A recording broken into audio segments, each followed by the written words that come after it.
आज की जो घटना है,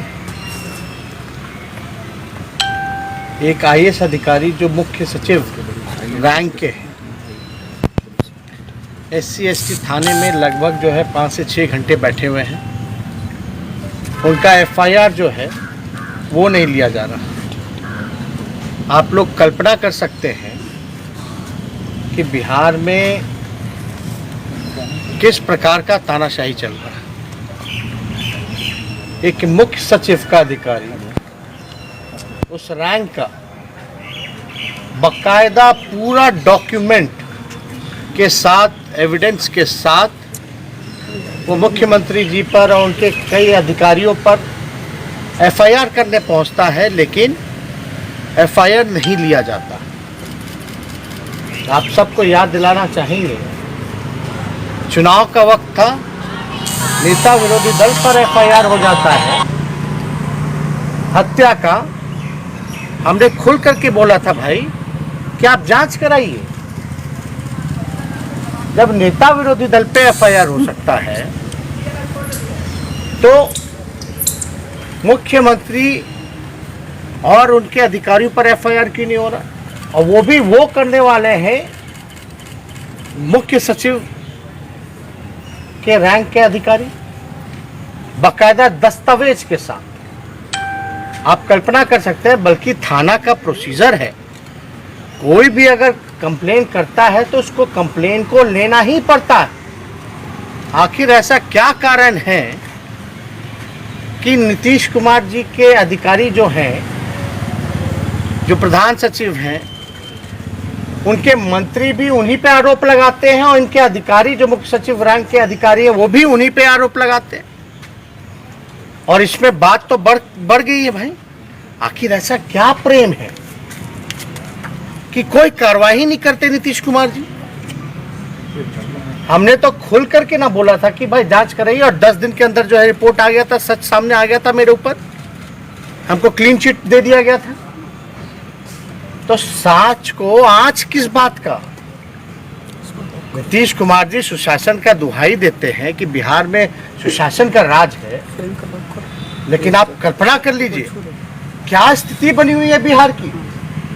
मुख्यमंत्री पर आरोप लग रहा है, उनके अधिकारियों पर आरोप लग रहा है, और एक थाना में उनके खिलाफ जो है FIR नहीं दिया जा रहा।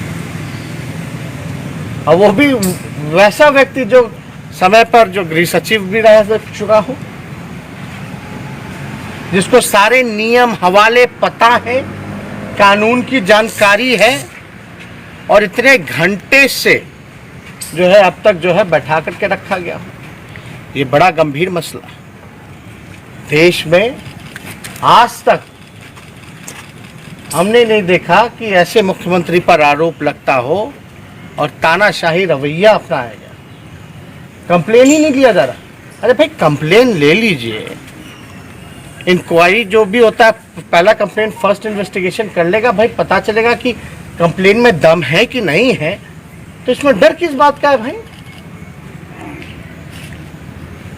कुछ दिन पहले ही आप देखे होंगे कि हाई कोर्ट जो है क्या क्या टिप्पणी राज्य सरकार पे नहीं किया, क्या क्या नहीं बोला गया कि माइंडलेस गवर्नमेंट है, माइंडलेस। इस तरह की टिप्पणियां की जा रही हैं। अब बिहार के मुख्यमंत्री को सामने आना चाहिए कि जो उन पे आरोप लगा है वो आरोप सही है या क्या है, उस पर जस्टिफाई करें भाई। जस्टिफाई तो बनता है ना। एक चीफ सेक्रेटरी रैंक का अधिकारी अगर मुख्यमंत्री पर आरोप लगा रहा है, FIR करने पे लगे हुए हैं, तो मुख्यमंत्री को तो सामने आकर के बताना चाहिए, जस्टिफाई करना चाहिए कि आखिर क्या कारण है। यानी यहां तो राजशाही चल रही है, मुख्यमंत्री पूरी तरीके से तानाशाह राजा बने हुए हैं। चाहे मुख्यमंत्री हो या प्रधानमंत्री हो, कानून के सामने सब लोग बराबर है किस बात का? डर किस बात का है? क्यों ऐसे छुपे हुए हैं? क्यों एफआईआर नहीं होने दे रहे?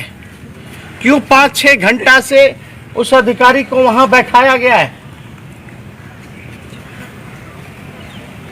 वो तो पूरी तरीके से कानून का पालन करते हुए तरीके से एकदम जाकर के अपना कंप्लेन कर रहे हैं,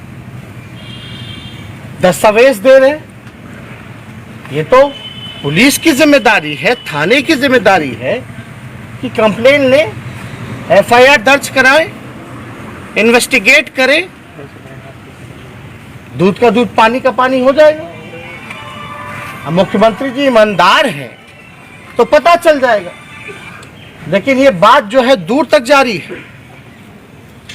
जिस प्रकार से नीतीश कुमार जी के मंत्री, भाजपा के विधायक, IAS officers, chief secretary rank के अधिकारी जिस प्रकार से मुख्यमंत्री और उनके निजी अधिकारियों पर, उनके प्रधान सचिव पर अगर आरोप लगा रहे हैं, एक व्यक्ति ने नहीं, अलग अलग व्यक्तियों ने, वो भी सत्ता में रहने वाले लोग, ध्यान से, तो ये मामला कुछ ना कुछ दाल में काला नजर आ रहा है।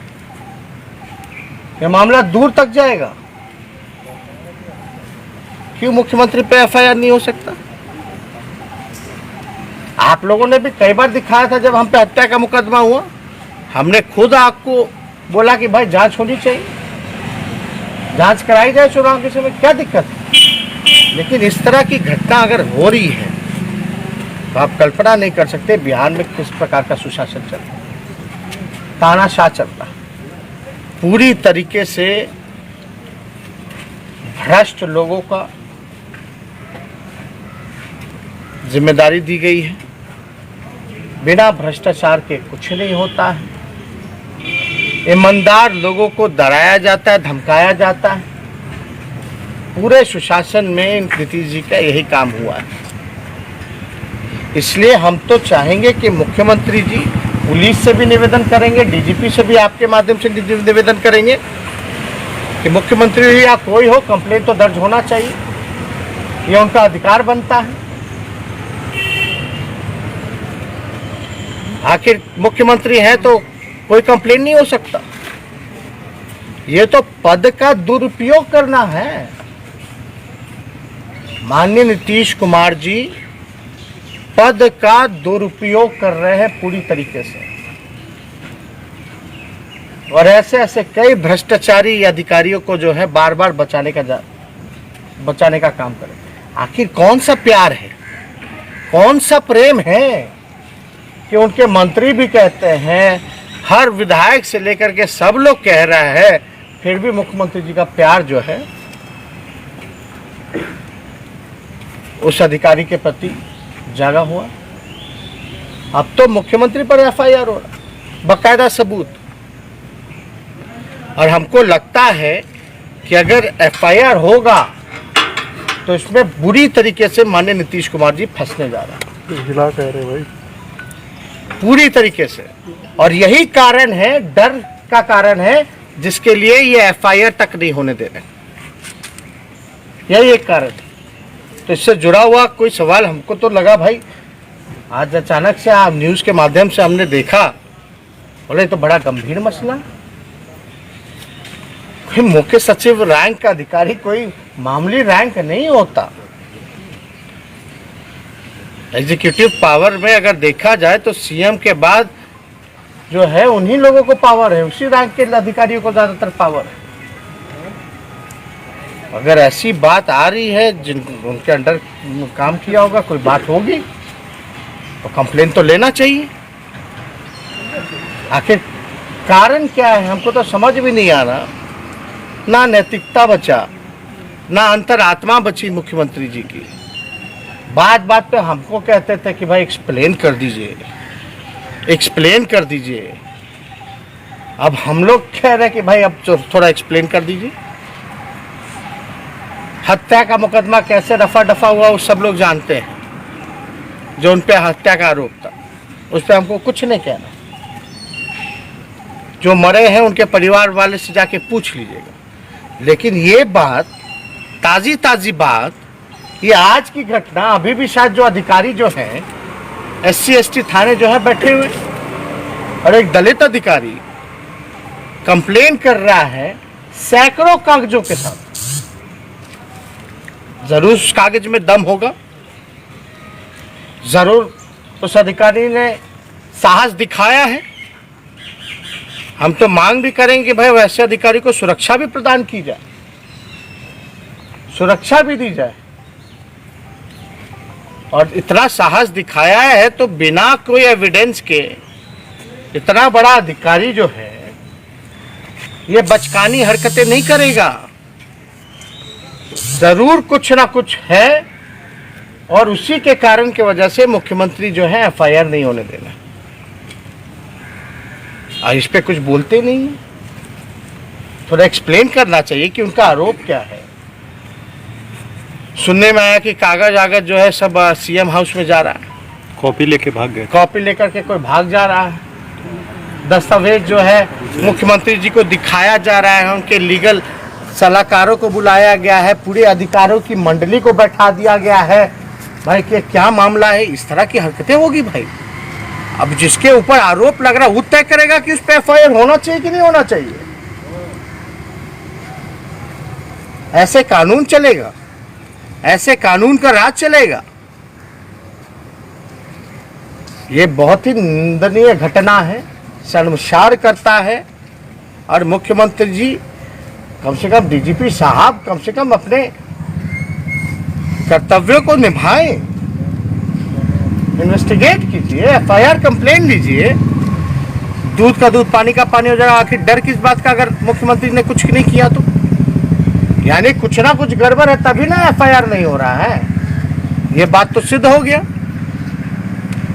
हम लोग को लगा चलो भाई 1 घंटा में हो जाएगा एफआईआर, 2 घंटा में हो जाएगा, 3 घंटा में हो जाएगा। 5-6 घंटे हो गए, दोपहर से आदमी बैठा हुआ है वहाँ, अधिकारी बैठा हुआ है, एफआईआर नहीं होना। यानी जरूर दूध में दूध, दाल में कुछ ना कुछ जरूर काला है। और इसमें जरूर मुख्यमंत्री की अहम भूमिका होगी। और सारे दस्तावेजों को मुख्यमंत्री आवास जो है वो बुलाया जा रहा है, दिखवाया जा रहा है। अरे मुख्यमंत्री जी को सामने आके आप लोगों के सामने कम से कम कहना चाहिए था, तेजस्वी की तरह, कि मुकदमा किया है तो जांच कराओ, एफआईआर हुआ तो जांच होनी चाहिए। दूध का दूध पानी का पानी होगा। क्या मुख्यमंत्री ये नहीं कह सकते कि अगर मेरे ऊपर कोई शिकायत है, कोई कंप्लेन है तो उसको स्वीकृत कराया जाए और जांच कराया जाए? हम तो अभी ये भी नहीं कह रहे कि भाई पद से इस्तीफा दे दीजिए, जांच कराइए। हम तो कह रहे हैं कि भाई कम से कम उस अधिकारी ने साहस दिखाया है, इतने सैकड़ों दस्तावेज के साथ वो कंप्लेन करने गए हैं मुख्यमंत्री पर, तो कम से कम वो एफआईआर तो होनी चाहिए। तो इसमें जो है, अगर आपको कुछ इससे रिलेटेड अगर कोई सवाल है, कुछ पूछना चाहते हैं तो सर शास्त्री अगर थाना में वो एफआईआर दर्ज करने के लिए कहते हैं, सीनियर एसपी और डीएसपी भी जो है इस मामले पर उन्होंने रिसीविंग दिया तो उन्होंने कहा, मगर अभी तक उस पर भी एफआईआर नहीं हुई। इसके बाद 3 महीने बाद फिर जाते हैं वो। ये बात तो आपको समझना पड़ेगा ना कि मुख्यमंत्री के इशारे पे हो रहा है और मुख्यमंत्री जी के यहाँ दस्तावेज पहुँच रहे हैं, कंप्लेन जो है वो हटा दिया जाता है। तो कोई ना कोई बात तो है। आखिर क्या कारण है भाई? कोई ना कोई कारण तो होगा। अगर मुख्यमंत्री ईमानदार होते तो भाई बोलते मेरे तरह कि जांच करा दीजिए, क्या दिक्कत है? लेकिन जी एक और घटना हुई है, बेतिया में जहरीली शराब से कई लोगों की मौत हो गई। लेकिन विषय अलग है, ये विषय अलग है। ये इससे बड़ा गंभीर हमको नहीं लगता। इसके बाद भी कोई सवाल किसी और विषय का पूछना बनता है। जो राज्य का मुख्यमंत्री है उस पर आरोप लग रहे हैं मुख्यमंत्री के और फिर भी लोग खामोश है। ये अद्भुत है। सुधीर जी ने कहा है कि प्रधान सचिव मुख्यमंत्री के मंत्री लगातार सवाल उठा रहे, पता किस लोग में या किस मजबूरी में जो है उनको प्रधान सचिव बना के रखे हुए हैं। वो यही बताओ, आप पूछ लीजिए मुख्यमंत्री जी से। हम भी जानना चाहते हैं, पता चल जाता तो हमको भी बता दीजिए। हम तो बोल ही नहीं रहे कि कौन सा प्रेम है, मंत्री से लेके बड़ा अधिकारी से लेके, यानी कुछ ना कुछ तो है ना भाई गड़बड़ घोटाला। तभी ना कार्रवाई नहीं हो रही है, तभी ना एफआईआर नहीं हो रही है।